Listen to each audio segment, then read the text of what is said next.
एक साधक ने महर्षि रमण से शरणागति के बारे में कुछ प्रश्न पूछे। उसने पूछा कि महर्षि, शरणागति क्या है? तब महर्षि ने कहा, आत्म साक्षात्कार के केवल 2 मार्ग हैं। पहला, या तो अहंकार के विचार को अहंकार के मूल की खोज करके अहंकार को समाप्त कर दो, या स्वयं को पूर्णतया बिना किसी शर्त के उच्चतर शक्ति के समक्ष समर्पित कर दो। दूसरा वाला जो मार्ग है उसे ही शरणागति कहा है। महर्षि, मुझे भक्ति प्राप्त करने की इच्छा है। भक्ति बस बढ़ती रहे, मेरी यही कामना है। शरणागति बढ़ जाए, मेरी यही कामना है। मेरे लिए साक्षात्कार कोई विशेष महत्व नहीं रखता। भक्ति में बस मन दृढ़ हो जाए।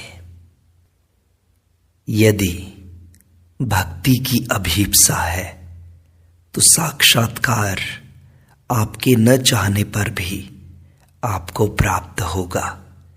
भक्ति की अभीप्सा की तीव्रता में चित्त पिघलना चाहिए। कपूर जलने पर भी कुछ शेष नहीं रहता। चित्त एक कपूर की तरह है, कुछ भी शेष रखे बिना जब चित्त आत्मा में विलीन हो जाए तो उसे ही आत्म साक्षात्कार कहते हैं। महर्षि, मैं मूर्ति ध्यान करता हूं। भगवान राम, भगवान कृष्ण, भगवान शिव इत्यादि के विषय में पूजा करता हूं, उनसे प्रार्थना करता हूं, उनका जप करता हूं। क्या वह मुझे ज्ञान प्राप्त नहीं कराएगा? अवश्य कराएगा। उपासना से चित्त एकाग्र होता है, तब चित्त दूसरे विचारों से मुक्त तथा ध्यान मूर्ति से भर जाता है। मन ध्येय से एक रूप होकर अत्यंत शुद्ध हो जाता है।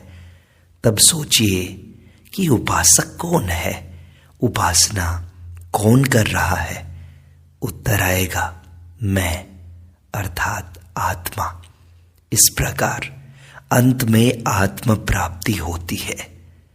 निर्विचार चित्त से निराकार सत्य की पूजा श्रेष्ठ है।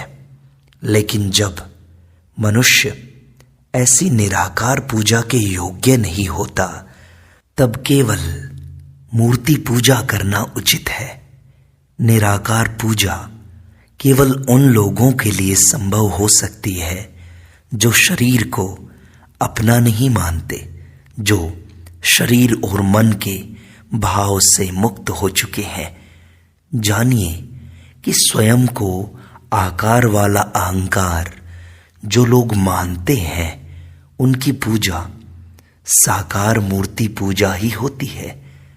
सब आसक्तियों को छोड़कर अनुग्रह स्वरूप आत्मा की सहज अवस्था में रहना अपने स्वरूप में मौन स्थिति है, जो सर्वथा निर्विषय होती है। आत्मा की इस सच्ची मौन अवस्था का स्वरूप ठीक जानकर उसमें प्रतिष्ठित होना ही मानस पूजा है। चित्त शांत हो जाए, एक अद्वितीय आत्मा में एक रूप हो जाए, वह नैसर्गिक नित्य पूजा है। तथा हृदय सिंहासन पर ईश्वर की स्थापना करना एवं मौन रहना सर्वश्रेष्ठ ईश्वर पूजन है, शरणागति है। अपने दुराग्रहों वाले अहंकार से रहित शांत मौन अवस्था मोक्ष है। आत्मविस्मृति की दुखद स्थिति मनुष्य को इस मौन अवस्था से अलग कर देती है। यही भक्ति का अभाव है। आत्मा से अभिन्न होकर शांत मन से उस मौन अवस्था में हमेशा रहना शिव भक्ति का परम रहस्य है, भगवान की भक्ति का परम रहस्य है। जब मनुष्य शिव के चरणों में आत्मसमर्पण करता है, भगवान के चरणों में आत्मसमर्पण करता है, शरणागत हो जाता है और इस प्रकार आत्मा के सत्य स्वरूप में प्रतिष्ठित होता है, तब ऐसी शांति का अनुभव होता है जिसमें अपनी अल्पज्ञता के विषय में कोई फरियाद नहीं होती या किसी भी प्रकार की प्रार्थना नहीं होती। वह पराभक्ति है। इस प्रकार ईश्वर का दास बनकर निश्चल मौन अवस्था में रहना एवं मैं भगवान का दास हूं, ऐसा थोड़ा भी अभिमान या विचार न हो, यही शरणागति है। महर्षि, क्या साधक इस जगत में रहकर भगवान के शरणागत हो सकता है? ईश्वर के गुणगान करते हुए विचरण कर सकता है? क्या एक ही स्थान में रहकर करे या अलग अलग स्थानों में रहकर? मनुष्य कहीं भी विचरण करे, सदैव उसे अपने चित्त को एक स्थान में स्थिर रखना चाहिए। यह उसके लिए अच्छा है। शरीर को एक स्थान में स्थिर रखकर चित्त को सर्वत्र भटकने दिया जाए, इससे क्या लाभ है? कहीं भी रहो, बस अपने चित्त को एक स्थान पर लगाओ। महर्षि, क्या बिना किसी कारण के शरणागत होना, भक्ति करना संभव है? हाँ, किसी प्रकार के हेतु बिना भक्ति करना संभव है। किसी वस्तु के लिए ईश्वर की भक्ति करना वस्तुतः वस्तु का भजन है, ईश्वर का नहीं। किसी भी वस्तु की इच्छा और उससे संबंधित विचार का न होना भगवान से जुड़ने वाले मनुष्य के चित्त का आवश्यक लक्षण है। महर्षि, भक्ति करना सरल है या मन की खोज करना? हाँ, आप सब में ईश्वर को देखते हैं तो उसका विचार करते हैं या नहीं? यदि आप अपने चारों ओर ईश्वर देखना चाहते हैं तो अवश्य आपको उसका चिंतन करना चाहिए। देखो, दोनों विचार एक ही हैं, दोनों मार्ग एक लक्ष्य तक पहुंचाते हैं।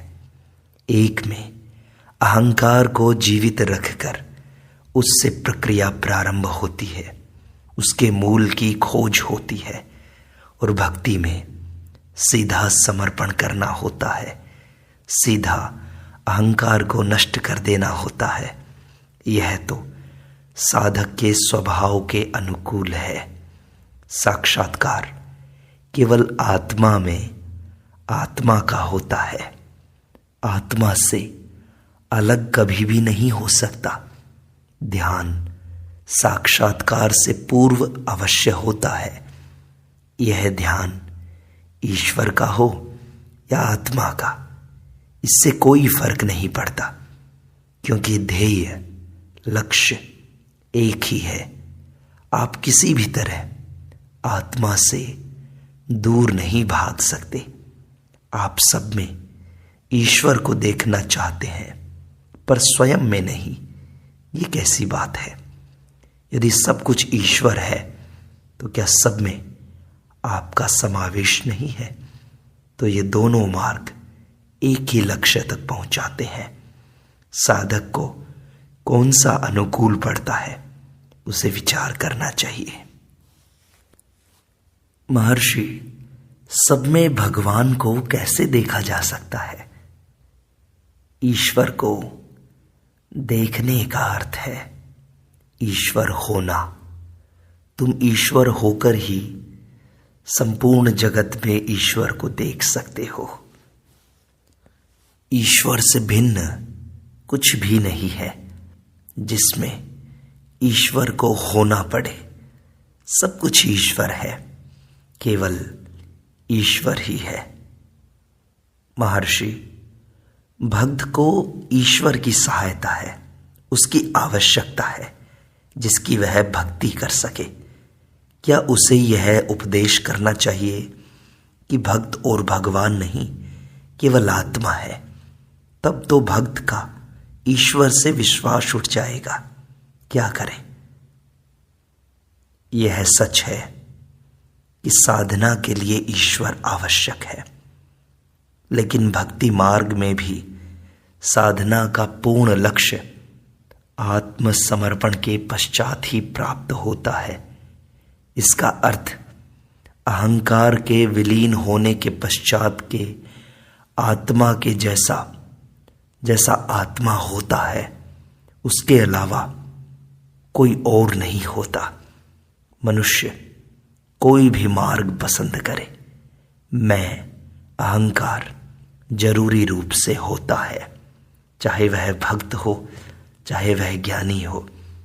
मैं जो निष्काम कर्म करता है, मैं जो अनुभव करता है कि वह मालिक से अलग हो गया है और उनसे मिलना चाहता है, मैं जो महसूस करता है कि वह अपने सच्चे स्वभाव से, अपने स्वरूप से हट गया है इत्यादि, वह मैं तो रहेगा ही। इस मैं का मूल अवश्य ढूंढ निकालना होगा, तब सारे प्रश्न सुलझ जाएंगे। महर्षि, यदि मैं भ्रम है, अहंकार भ्रम है, तो इस भ्रम का त्याग कौन करता है फिर? मैं पने का भ्रम त्याग कर मैं बना रहता है। आत्म साक्षात्कार का यही तो विरोधाभास है। ज्ञानी पुरुष इसमें कोई वास्तविक विरोध नहीं देखते। भक्ति का उदाहरण लीजिए। मैं ईश्वर समक्ष जाकर मुझे अपने में विलीन कर देने की प्रार्थना करता हूं, तब श्रद्धा से उनके समक्ष आत्मसमर्पण करता हूं तथा चित्त को उन पर एकाग्र करता हूं। इसके पश्चात क्या शेष रह जाता है? पूर्व के अहंकार के स्थान में पूर्ण आत्मसमर्पण के पश्चात केवल ईश्वर ही तो शेष रहेगा, जिसमें अहंकार विलीन हो गया है। वह पराभक्ति है, शरणागति है, पर वैराग्य है। आप मेरी वस्तुओं में से इसका और त्याग करते हैं। इसके बजाय यदि आप मैं और मेरा त्याग दें तो एक बार में सब कुछ छूट जाएगा। मेरेपन का बीज ही नष्ट हो जाएगा। इसे सिद्ध करने के लिए तीव्र वैराग्य चाहिए। यह सिद्ध करने की तत्परता पानी में बलपूर्वक डुबाए गए मनुष्य की अपने जीवन के लिए पानी से बाहर आने की तत्परता जैसी होनी चाहिए। इससे अनिष्ट अपनी बीजावस्था में ही नष्ट हो जाता है। महर्षि, आपकी शरणागति का रहस्य बताइए। शरणागति का अर्थ निसंदेह सब विचारों से अनासक्त रहना है, लेकिन क्या इसका यह अर्थ है कि भौतिक शरीर के निर्वाह के लिए आवश्यक खाने पीने के विचारों को ही छोड़ देना चाहिए? इन्होंने पूछा है, बिना मांगे ईश्वर इच्छा से जो भी मिले उसे मुझे खाना है या कुछ प्रयत्न भी करना है? ठीक है, मान लिया जाए कि हमें खाना अपने आप मिला, तो खाएगा कौन? मान लीजिए किसी ने हमारे मुंह में डाल दिया, तो क्या हमें कम से कम उसे निगलना नहीं पड़ेगा? क्या यह प्रयत्न नहीं है? फिर इन्होंने पूछा है, यदि मैं बीमार हो गया तो मुझे दवाई लेनी चाहिए या स्वास्थ्य की चिंता ईश्वर को सौंपकर चुप रहना चाहिए? क्षुधारूप व्याधि की चिकित्सा के लिए भिक्षा में मिले अन्न रूप औषध को खाना चाहिए। ये शंकराचार्य ने लिखा है। इसके लिए साधु को गांव में जाकर भिक्षा मांगनी चाहिए। यदि सब लोग यह सोचकर कि खाना आएगा तो ही खाएंगे, आंखें मूंद कर निश्चल होकर बैठे रहें तो दुनिया कैसे चलेगी। इसलिए अपने समाज की परंपरा के अनुसार मिलने वाली चीज़ों का स्वीकार मनुष्य को अवश्य करना चाहिए, लेकिन उसे मैं स्वयं यह कर रहा हूँ ऐसे भाव से मुक्त रहना चाहिए। मैं यह कर रहा हूँ ऐसा ख्याल ही बंधन है। इसलिए भूख लगने पर खाना चाहिए या नहीं, और बीमार होने पर दवाई लेनी चाहिए या नहीं, ऐसे संदेह करने के बजाय सोच विचार करके वह उपाय ढूंढ निकालना चाहिए जिससे कर्तापन के ख्याल का त्याग किया जा सके। ऐसे संदेह होते रहेंगे और इनका कभी भी अंत नहीं होगा। ऐसे संदेह भी हो सकते हैं कि पीड़ा होने पर मुझे चीखना चाहिए या नहीं, श्वास के बाद मुझे सांस लेनी चाहिए या नहीं। ईश्वर का हो या प्रकृति का हो, कोई कर्ता या विधाता इस विश्व में प्रत्येक जीव के चित्त के विकास के अनुरूप उससे अनेक प्रकार के कर्म करवाता रहेगा। यदि उस उच्चतर शक्ति पर सारी जिम्मेदारी डाल दी जाए तो घटनाएं अपने आप होती चली जाएंगी। हम इस पृथ्वी पर चलते हैं, चलते समय प्रत्येक कदम पर क्या हम यह सोचते हैं कि एक पैर उठाने के बाद मुझे दूसरा भी उठाना चाहिए या वहीं रुक जाना चाहिए? क्या चलने का कार्य अपने आप नहीं होता? श्वास के बारे में भी यही सत्य है। श्वास लेते या छोड़ते समय कोई विशेष प्रयत्न नहीं किया जाता है। जीवन के विषय में भी यही सत्य है। क्या हम लोग अपनी इच्छा से कुछ भी छोड़ सकते हैं अथवा जो चाहे कर सकते हैं? हमारे अनजाने में ही कई बातें अपने आप होती रहती हैं। ईश्वर के समक्ष पूर्ण शरणागति का अर्थ है सब विचारों का त्याग एवं मन की एक ईश्वर में केंद्रितता। यदि हम उसमें चित्त एकाग्र करें तो दूसरे विचार अदृश्य हो जाएंगे। यदि चित्त, वाणी एवं शरीर के सब कर्म ईश्वर को समर्पित कर दिए जाएं तो हमारे जीवन का पूरा भार उस पर होगा। महर्षि, लेकिन क्या ईश्वर मेरे द्वारा किए जा रहे सब कर्मों का करता है? मनुष्य सोचता है कि वह करता है। यह उसकी वर्तमान परेशानी का कारण है, लेकिन यह एक गलती है। उच्चतर शक्ति सब कुछ करती है और मनुष्य केवल उसका निमित्त या साधन है। यदि वह इस व्यवस्था का स्वीकार करता है तो मुक्त है, अन्यथा परेशानियों को न्योता देता है। उदाहरण के तौर पर मंदिर के गोपुरम के बैठक वाले भाग में रह रही मनुष्याकार शिल्प कृति को देखिए, जिसे इस तरह बनाया गया है कि वहीं बुर्ज का पूरा बोझ अपने कंधों पर उठाती हो ऐसा दिखाई पड़ता है। उसके बैठने की रीति, उसके चेहरे के हाव भाव बड़े तनाव के हैं, जैसे कि वह गोपुरम का सारा बोझ उठाकर रखती है। लेकिन सोचिए कि मंदिर एवं गोपुरम की रचना पृथ्वी पर की गई है और उनका पूरा भार नींव पर टिका हुआ है।